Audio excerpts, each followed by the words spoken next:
Tembakan peringatan ke atas. Amankan, amankan. Mundur. Aksi kejar-kejaran dan tembakan peringatan terjadi saat awak kapal Hiu 16 Kementerian Kelautan dan Perikanan KKP mencegat kapal ikan nelayan asing berbendera Malaysia di perairan Selat Malaka. Kapal dengan nomor lambung KF 5032 mencoba melarikan diri ke arah perbatasan Malaysia-Indonesia. Sejumlah ABK sempat mengelabui petugas dengan cara menceburkan diri ke laut.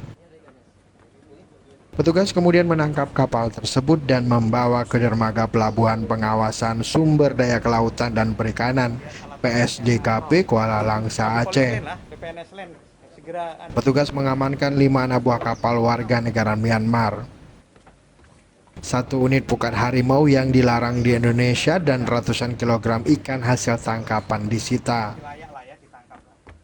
Kapal nelayan asing ini ditangkap karena masuk secara ilegal dan mencari ikan di kawasan perairan Indonesia. Pada saat ditangkap sedang melakukan penangkapan ikan menggunakan alat tangkap trol tanpa dilengkapi dengan dokumen apapun alias bodong. Memang ada perlawanan, yaitu ada upaya untuk meloloskan diri, kemudian ABK awak kapal beberapa 3 orang melakukan menceburkan diri ke laut dengan harapan untuk mengelabui petugas, lebih terkonsentrasi untuk mengevakuasi awak kapal yang melompat tadi. Harapannya biar kapal bisa berhasil lolos. Saat melakukan pemeriksaan, kapal tidak dilengkapi dokumen perizinan berusaha penangkapan ikan yang sah dan menggunakan alat tangkap terlarang.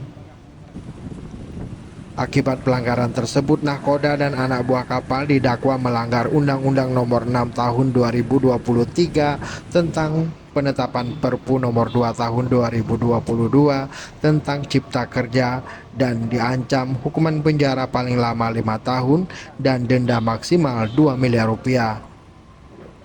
Tim Liputan Aceh Video.